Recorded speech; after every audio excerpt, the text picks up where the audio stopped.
नमस्कार साथियों, वास्तु के इस नए एपिसोड में आप सभी का स्वागत है। आज मैं ये बताने जा रही हूँ कि ज्यादातर लोगों का कहना है कि साउथ फेसिंग मकान को नहीं लेना चाहिए, साउथ फेसिंग मकान को छोड़ दीजिए, लेने से धन की हानि होगी। पर ऐसा नहीं है, सभी के लिए साउथ फेसिंग मकान दिक्कत नहीं देता है। साउथ फेसिंग घर बहुत अधिक धन भी देता है। बहुत अधिक रिच आदमी, साउथ फेसिंग हो चाहे वेस्ट का घर हो, ये दोनों ही घर बहुत अच्छे होते हैं, खराब नहीं होते। तब इसका मैं कारण बताऊंगी क्यों अच्छे होते हैं और किसे लेना चाहिए। सभी के लिए नहीं होते, पर जिसके लिए अच्छे होते हैं उसे मैं आज आपको बताऊंगी।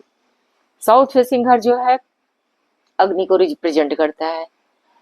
अग्नि की जोन में वो उसे काम करता है जिसका कि मंगल उच्च का हो। जिसकी कुंडली में मंगल अगर उच्च का है तो उसको साउथ फेसिंग घर बहुत फायदा देगा। अगर कुंडली में वही मंगल नीच का है तो उसे साउथ फेसिंग घर बर्बाद कर देगा। इसलिए आपको ये पता होना चाहिए कि किसे लेना है किसे नहीं। अगर आपको वास्तु अगर आप बता रहे हैं तो आपको एस्ट्रोलॉजी का पूरा पूरा ज्ञान होना चाहिए। विदाउट एस्ट्रोलॉजी वास्तु अधूरा है। इस तरह से आप सभी का सुन के हम सभी ने सुन रखा है कि वेस्ट का घर नहीं लेना है, सिर्फ घर अच्छा होता है नॉर्थ का, ईस्ट फेसिंग। साउथ का घर नहीं अच्छा होता, वेस्ट का घर होता है, पर ऐसा नहीं है। आपने देखा होगा बहुत लोगों को कि उसको साउथ का घर भी बहुत ज्यादा ऊंचाइयों पे ले जाता है, वेस्ट का घर बहुत ऊंचाइयों पे, नॉर्थ फेसिंग घर को डीप में ले जाता है और ईस्ट वाला भी डीप में ले जाता है। ऐसा क्यों होता है? इसका कारण मैं आपको बता रही हूँ। अगर साउथ फेसिंग घर जो भी व्यक्ति ले रहा है उसका यदि मंगल उच्च का है तो उसे साउथ फेसिंग घर उसे माला माल कर देगी। और वही साउथ में यदि आपका मंगल नीच का हुआ तो साउथ का घर आपको बर्बाद करेगी। तो आप अपनी कुंडली को देख लीजिए, अगर आपका मंगल उच्च का है तो साउथ फेसिंग घर आपको, और साउथ फेसिंग घर लेंगे तो उसमें एक चीज सबसे पहले तो उसमें देखना चाहिए कि एंट्रेंस कहाँ का है। एंट्रेंस बहुत मायने लगता है। जैसे कि कोई भी चीज आपका फेस देख कर ही आपके फेस आपकी वैल्यू का पता चलता है कि आप हैं क्या। ठीक है, तो किसी भी चीज को आइडेंटिफाई करने के लिए आपका जो घर का एंट्रेंस है वो क्या है, फेस है। तो इसका एंट्री पॉइंट बहुत अच्छा होना चाहिए। जहाँ किस पद में होना चाहिए, 84 पद का वास्तु जो होता है घर का होता है।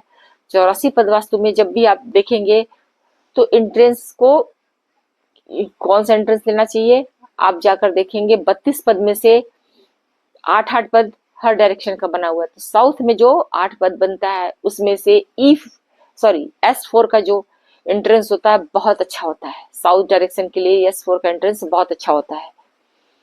और वेस्ट में जाएंगे तो आपको W4 का एंट्रेंस बहुत अच्छा होता है इसके लिए। तो आप अगर वेस्ट में भी मकान लेते हैं तो भी आप वेस्ट में अगर देखेंगे आपका शनि उच्च का है तो वेस्ट का मकान आपको बहुत ऊंचाइयों पर ले जाएगा। अगर शनि वही नीच का है तो वेस्ट का मकान आपको क्या करेगा, डुबा के रख देगा।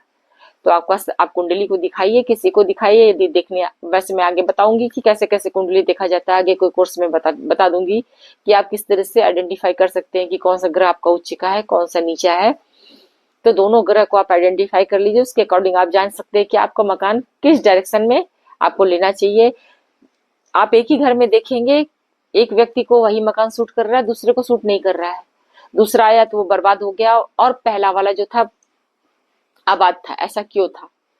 पहले वाले का जो था अगर साउथ फेसिंग था और वो बहुत ज्यादा माला माला हुआ तो उसका मंगल मंगल या तो स्वग्रह ही होगा, मतलब अपने घर में होगा, या तो उच्च का होगा, या तो उसपे बहुत अच्छी ग्रह की दृष्टि होगी। वो हर प्रकार से मंगल सुफल देने वाला होगा तो उससे साउथ का घर माला माल कर देगा। मंगल जो है एनर्जी का कारक है, मंगल भूमि है, ऊर्जा है, तो ये आपको बहुत ऊंचाइयों पर ले जाएगा। तो बहुत अधिक धनवान लोग जो होते हैं अक्सर आप नोटिस करेंगे उनका घर साउथ में ही होता है। और अगर शनि में यही चीज हुआ, शनि ऊंचे का हुआ, ग्रहों की दृष्टि अच्छी हुई, तो आपको वेस्ट का घर भी बहुत ऊंचाइयों पर ले जाएगा।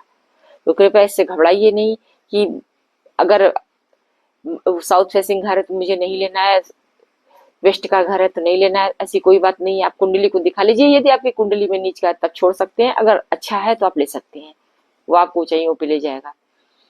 और इसका रेमेडी भी अगर आप ले चुके हैं अभी परेशान हो रहे हैं तो इसका रेमेडियल पार्ट मैं लेकर आऊंगी, आप देख लीजिएगा, उसका ट्रीटमेंट कर लीजिएगा, वो भी ठीक हो जाता है। इसके लिए डरने की कोई जरूरत नहीं, थोड़ा एडवांस रेमेडी होती है इसकी। मैं अभी धीमे धीमे बताऊंगी, आपको तुरंत समझ में नहीं आएगा, धीमे धीमे। मैं अभी एक इसका फ्री में मैं कोर्स भी लॉन्च कर रही हूँ आप सभी के लिए, आपको जो कि जनरल वास्तु आ जाए, जिससे आप अपना भी वास्तु कर लें, दूसरे का भी वास्तु कर ले, आप जनरल वास्तु सीख सके, इसलिए आपको थोड़ा एस्ट्रोलॉजी भी आना चाहिए। घर को जोन को बांटना आना चाहिए कि जो किस जोन में आपका कौन सा डायरेक्शन आ रहा है।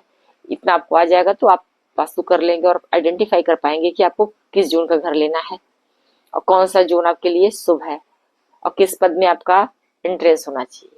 यदि मेरा वीडियो आपको अच्छा लगा हो तो कृपया लाइक और सब्सक्राइब अवश्य करेंगे। धन्यवाद।